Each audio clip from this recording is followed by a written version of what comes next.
क्या होगा जब अंधेरों में छुपा एक ऐसा साया जिंदा हो जाए जो ना इंसान है ना पूरी तरह से मौत, जिसका हर सांस सिर्फ खून पे जीने के लिए है। जब एक पुराना श्राप का नाम हो नोस्फेरातु। सो बिना देरी किए हम वीडियो को स्टार्ट करते हैं। सो ये कहानी लगभग आज से 200 साल पुरानी है, जहाँ पर हमें एलेन नाम का एक लड़की को अंधेरे में दिखाया जाता है। वो किसी से कह रही होती है कम टू मी, और तभी अंधेरे से आवाज आती है, तुमने मुझे जगा दिया है, अब तुम मेरी हो।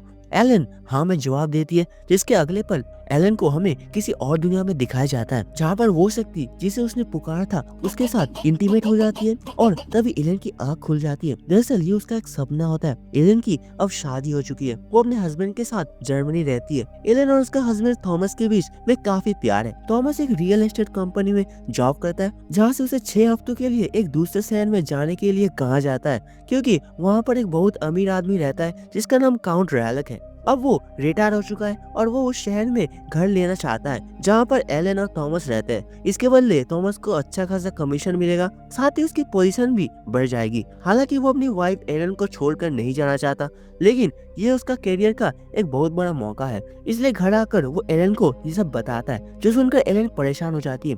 वो थॉमस से कहती है कि तुम मत जाओ, मुझे ऐसा लग रहा है कि अगर तुम गए तो हमारी जिंदगी में परेशानी आ सकती है। साथ ही उसे बहुत बुरे बुरे सपने भी आ रहे होते हैं, पर थॉमस उसे समझाती है कि अगर मैंने ये डील करवा ली तो मुझे जो कमीशन के पैसे मिलेंगे उससे हम बहुत अच्छे घर खरीद सकते हैं। एलन के दिल में अभी भी डर होता है, इसलिए थॉमस जाने से पहले उसे अपने दोस्त के घर ले जाता है, जो दोस्त अपनी वाइफ और 2 बेटियों के साथ रहता है, ताकि एलन को डर न लगे। एलन थॉमस को अपना लॉकेट देती है जो हार्ट शेप का होता है, और उस लॉकेट के अंदर एलन के बाल भी होते हैं। वही दूसरी तरफ हमें एक आदमी को दिखाया जाता है जो एक अजीब सा रिचुअल कर रही होती है। उसके पास एक किताब होती है जिसमें वो कुछ एंग्रेव कर रहा होता है और साथ ही वो किसी को पुकार रहा होता है। वही हमें थॉमस को दिखाया जाता है जो उस जगह पहुंच जाता है जहाँ उसे काउंट रैलक से मिलना होता है। यहाँ पर लोग अजीब सा डांस कर रहे होते हैं। थॉमस उनके लीडर से पूछता है, क्या आप मुझे काउंट रैलक के किले का पता बता सकते हैं, मुझे उससे मिलना है। उसका नाम सुनकर लीडर कहता है कि वो एक शैतान है और अगर तुम भी अपना भलाई चाहते हो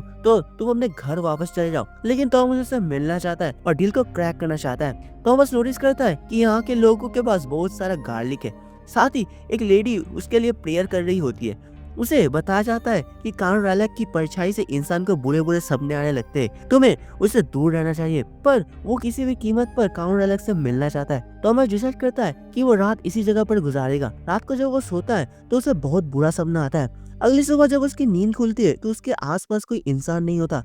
अचानक सबके सब रात ही रात में गायब हो जाते हैं। थॉमस ये देखकर हैरान हो जाता है, पर अब उसे काउंट रैलक के किले तक पहुंचने के लिए अपना सफर तय करना होता है, इसलिए वो यहाँ से निकल जाता है। तभी उसके पास एक घोड़ा गाड़ी गुजरती है जिससे वो टकराने वाला ही होता है, पर उसे पता चलता है कि ये हॉर्स कैट काउंट रैलक ने उसके लिए भेजी है, इसलिए वो उस घोड़ा गाड़ी में बैठकर काउंट रैलक के किले में पहुंच जाता है। हालांकि उसकी तबीयत खराब हो चुकी होती है, पर वो किसी भी कीमत पर काउंट रैलक से मिलना चाहता था। वो देखता है कि काउंट और लोग अंधेरे में खड़े, वो बहुत ही डरावना लग रहा होता है। काउंटर लॉक उससे गुस्सा होता है। वो कहता है कि तुम बहुत देर से आए हो, आज के बाद तुम मुझे काउंटर लॉक नहीं बल्कि माय लॉर्ड कहकर पुकारोगे। थॉमस उसे बहुत ज्यादा डर चुका है। इसके बाद काउंटर लॉक उसे खाने के लिए इनवाइट करता है और जब वो ब्रेड काट रहा होता है तो थॉमस का थोड़ा सा हाथ भी कट जाता है। काउंटर लॉक कहता है कि आओ मैं तुम्हारे हाथ में पट्टी बांध दूं। थॉमस अब बहुत ज्यादा डर चुका है। वो इतना डर गया होता है कि बेहोश हो जाता है और जब उसे होश आता है वो देखता है कि उसके आसपास कोई नहीं होता। वो काउंट रैलक को ढूंढना शुरू कर देता है। तब वो एक कमरे में जाता है जहाँ पर उसे मिरर में अजीब से रिफ्लेक्शन दिखता है। दरअसल इस पूरे के पूरे किले में बहुत ज्यादा अंधेरा होता है और अब काउंट रैलक थॉमस के पास आता है।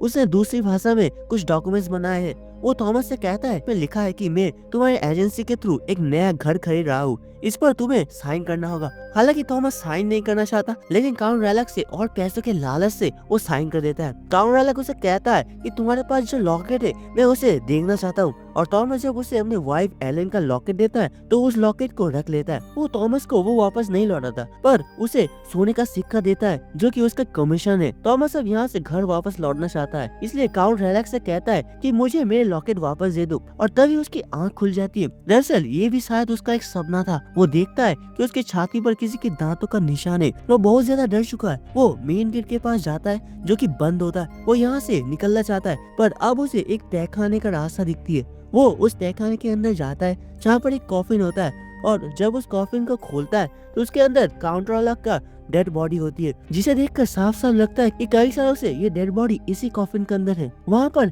गड्ढा खोलने का एक और औजार होता है और उस औजार से वो काउंट ओलफ की बॉडी में हमला करना चाहता है, पर तभी उसकी आंखें खुल जाती है। ये देखकर थॉमस वहाँ से भाग जाता है और अब काउंट रायलेक जाग चुका है। उसके पास थॉमस की वाइफ एलेन का लॉकेट है, जिसे हाथ में रखकर वो लैटिन में कुछ लाइंस बोलता है, और जब वो लाइंस बोल रहा था तो एलेन को कुछ होने लगता है, जैसे उसे कोई अपने वश में कर रहा हो। वही काउंट रायलेक अपने ड्रैकुला वाले रूम में आकर थॉमस को पकड़ लेता है और उसका खून पीना शुरू कर देता है। पर किसी तरह से थॉमस वहाँ से भागने में कामयाब हो जाता है। वो नदी के किनारे बेहोश हो जाता है। कुछ ही देर बाद वहाँ एक नेटिव लोग आते हैं जो थॉमस को देख लेते हैं। वो उसे अपने कबीले में ले जाते हैं, जहाँ वो झाड़ फूक करने के साथ साथ थॉमस के घाव का मरहम पट्टी भी करते हैं। थॉमस होश में आ जाता है। वहाँ पर एक लेडी होती है जो थॉमस से कहती है कि तुम काउंट रायलेक की परछाई की चपेट में आ चुके हो, तुम्हें इस जगह से कहीं नहीं जाना चाहिए। पर थॉमस जल्द से जल्द अपनी वाइफ एलन के पास जाना चाहता था, क्योंकि अब तक उसे समझ में आ चुका था कि काउंट रायलेक की नजर उसकी वाइफ एलन के ऊपर है,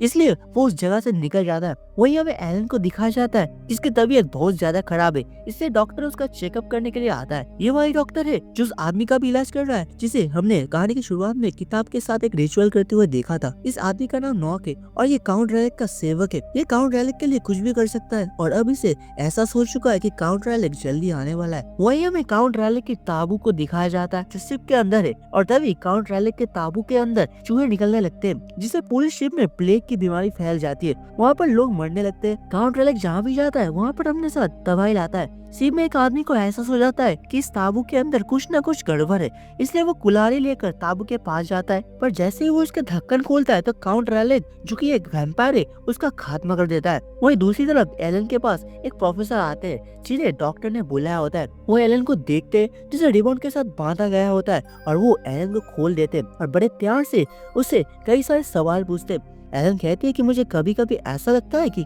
मेरी आत्मा मेरे शरीर को छोड़कर किसी और दुनिया में चली जाती है। शादी से पहले भी मुझे बहुत बुरे सपने आते थे, मैं हमेशा अकेला फील करती थी, लेकिन थॉमस से शादी होने के बाद पूरी दुनिया बदल गई है मेरी। पर और एक बार मुझे फिर से बुरे बुरे सपने आते हैं जो पहले से भी बहुत भयानक है, और तभी उसे कुछ होने लगता है। ये देखकर प्रोफेसर उसके शरीर पर एक पिन चुभाते हैं, लेकिन उसका एलन पर कोई असर नहीं होता। और अब प्रोफेसर बताता है कि एलन की आत्मा इस दुनिया में नहीं बल्कि किसी और दुनिया में है। किसी ने उसे अपने वश में कर रखा है। उसे कोई दिमागी बीमारी नहीं है। दरअसल डॉक्टर को अब तक ये लग रहा था कि उसे कोई दिमागी बीमारी है, पर प्रोफेसर के सच बताने के बाद भी यहाँ पर थॉमस का जो दोस्त होता है उसे उसकी बात पर विश्वास नहीं होता। उसे और उसकी पत्नी को यही लगता है कि थॉमस के दूर जाने की वजह से एलन डिप्रेशन में चली गई है और वो पूरी तरह से नॉर्मल हो जाएगी। पर अब डॉक्टर को यकीन हो जाता है कि प्रोफेसर जो कुछ कह रहे हैं वो बिल्कुल ठीक है, और तभी एलन अपने बेड से उठकर बाहर दरवाजे के पास जाती है जहाँ पर थॉमस बेहोश पड़ा होता है। ये थॉमस को अंदर ले आते हैं जहाँ पर डॉक्टर और प्रोफेसर उसका इलाज करते हैं। वहीं पर हमें शिप को दिखाया जाता है जिसमें काउंट रायलेक की ताबू है। अब वो शहर के किनारे पहुंच चुका है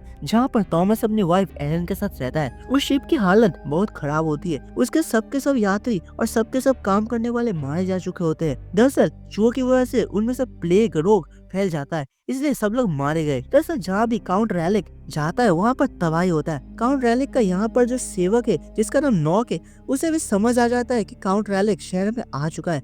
वो उसके पास जाता है। काउंट रायलेक उसे बताता है कि मैं यहाँ पर एलन को अपने साथ ले जाने के लिए आया हूँ, पर मैं जोर जबरदस्ती उसे अपने साथ नहीं ले जा सकता। उसे खुद अपनी मर्जी से मेरे साथ आना होगा, इसलिए हमें कुछ ऐसा करना है जिससे वो मेरे साथ चलने के लिए मजबूर हो जाए। पूरे शहर में लोगों की मृत्यु हो रही होती है और अब डॉक्टर और प्रोफेसर एक मृत शरीर की जांच कर रहे होते। वो ये देखकर हैरान हो जाते हैं कि बॉडी के अंदर खून का एक बूंद भी नहीं होती। प्रोफेसर को समझ में आ जाता है कि ये सब किसी डीमन का काम है और उन्हें पूरा यकीन हो जाता है कि नॉक को इस बारे में कुछ पता होगा। पर जब वो नॉक से मिलने के लिए जाते हैं तो उन्हें पता चलता है कि एक रात पहले ही नॉक अपने सेल से भाग चुका है, और वो डॉक्टर से कहते हैं कि हमें किसी भी कीमत पर नॉक को ढूंढना होगा, वही हमें सच बता सकता है। और अभी थॉमस का दोस्त को इनकी बातों पर यकीन नहीं होता। वही हमें काउंट रायलेक को दिखाया जाता है जो पूरे शहर पर अपनी नजर डालता है, जिससे कई सारे घरों के लोगों की मौत हो जाता है। साथ ही एलन को रात को सपना आता है जिसमें काउंट रायलेक उसके सामने होता है। वो उसे कहता है कि तुम्हारे हस्बैंड थॉमस ने मेरे साथ एक डील की है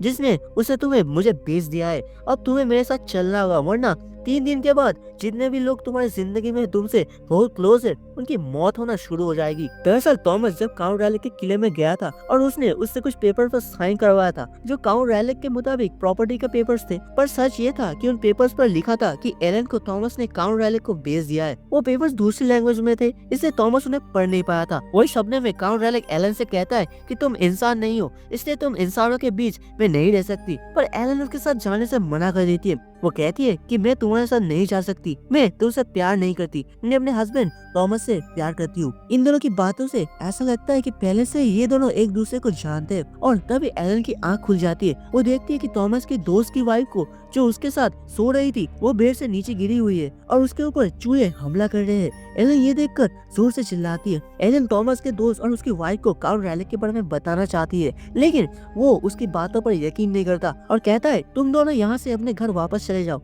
जिसके बाद थॉमस और एलन को अपने घर वापस आना पड़ता है। वही डॉक्टर और प्रोफेसर को दिखाया जाता है जो नॉक को ढूंढना चाहते हैं, क्योंकि उन्हें पता है कि काउंट रैलिक के बारे में वही बता सकता है। और जब वो लाइब्रेरी में जाते हैं तो प्रोफेसर को वही किताब मिल जाती है जिस पर रिचुअल के दौरान नॉक काउंट रैलिक के बारे में कुछ लिख रहा था। और अब प्रोफेसर को समझ में आ जाता है कि थॉमस और उसकी वाइफ एलन के जान खतरे में, इसलिए वो थॉमस के दोस्त के घर जाते, पर वहाँ जाकर उन्हें पता चलता है कि उसने उन दोनों को अपने घर से निकाल दिया है। ये उसे समझाने की कोशिश करते हैं कि वो एक वैम्पायर है, पर अभी भी थॉमस का दोस्त इनकी बातों पर यकीन नहीं करता। प्रोफेसर उसे बताता है कि उसने तुम्हारी वाइफ का खून चख लिया है और वो दोबारा तुम्हारे वाइफ पर हमला जरूर करेगा। दरअसल थॉमस के दोस्त की वाइफ के शरीर पर 2 दांतों के निशान थे जो काउंट रैलिक के हैं और उसने उसे खून चख लिया है। प्रोफेसर थॉमस के दोस्त को बताता है कि हमें किसी भी कीमत पर काउंट रैलिक को यहाँ से वापस वहीं भेजना होगा जहाँ से वो आया है। यहाँ तो काउंट रैलिक को दिन के वक्त उसे मारना होगा, क्योंकि दिन के वक्त वो अपने ताबू पर सोता है। पर अभी थॉमस का दोस्त उसके बातों पर यकीन नहीं करता।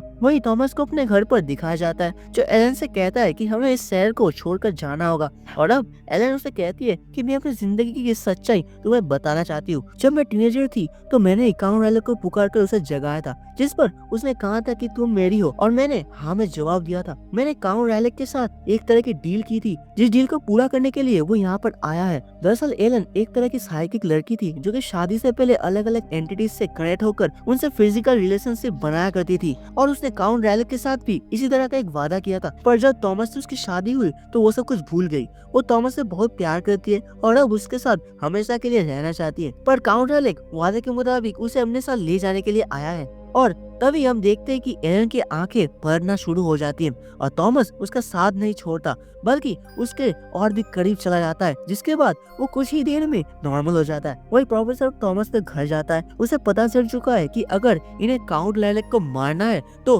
उसका एक ही जरिया है और वो है थॉमस। वही काउंट रैलिक थॉमस के दोस्त की पत्नी और उसके दोनों बच्चों को मार देती है, जिससे थॉमस का दोस्त गहरे सदमे में आ जाता है। और अब प्रोफेसर, डॉक्टर और थॉमस ये तीनों मिलकर काउंट रैलिक के ताबू को ढूंढना चाहते हैं ताकि थॉमस उसके दिल पर वार करके उसे मार दे। जाने से पहले प्रोफेसर एलन से कहता है कि जो बुराइयां इंसान के अंदर होती है वही बाहर भी होती है। इंसान को अपने अंदर की बुराइयों को खत्म करना चाहिए। तुम ही हो जो काउंट रैलिक को मारने में हमारी मदद कर सकती हो। तुम्हें हिम्मत से और सच्चाई से काम लेना होगा। इसके बाद ये तीनों निकल जाते हैं। थॉमस को पता चलता है कि उसके दोस्त ने अपने परिवार की मौत के सदमे में खुद अपनी जिंदगी का खात्मा कर लिया है। और अब डॉक्टर, प्रोफेसर और थॉमस ये तीनों उस जगह पहुंच जाते हैं जिस प्रॉपर्टी की डील करने के लिए थॉमस काउंट रैलिक के पास गया था। वहाँ पर काउंट रैलिक का ताबू होता है और जब ये उसे खोलते हैं तो उसके अंदर काउंट रैलिक नहीं बल्कि उसका सेवक नॉक होता है, जिसे प्रोफेसर बहुत वक्त से ढूंढ रहा था। ये समझ जाते हैं कि काउंट रैलिक बाहर है, जो कि एलन के पास ही गया होगा। वहीं एलन काउंट रैलिक को बुलाती है। काउंट रैलिक उसके पास जाता है। एलन कहती है कि मैंने तो तुमसे वादा किया था, मैं उसको पूरा करूंगी। ये दोनों एक दूसरे के करीब आ जाते हैं, जिसके बाद वो एलन के शरीर पर अपने दांत चुभौना और खून पीना शुरू कर देता है। दरअसल ये एक तरह की यूनिटी का साइन होता है कि अब ये दोनों एक हो चुके हैं। कई घंटे बीत जाते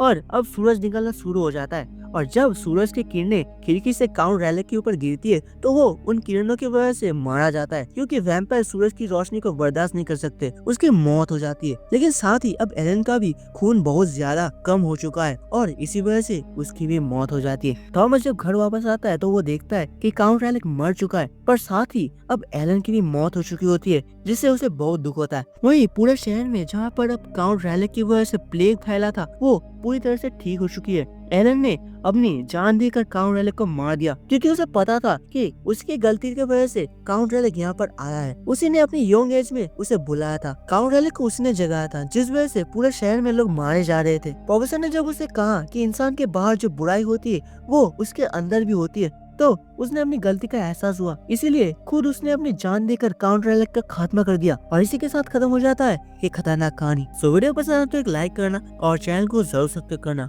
और इस वीडियो का कौन सी वीडियो को सबसे अच्छा लगा है कमेंट में जरूर बताना। और नेक्स्ट वीडियो बहुत ही जल्दी आने वाला है, इसलिए बेल आइकन को दबा के रखना। सो आज के लिए नहीं, तब तक के लिए बाय गाइस।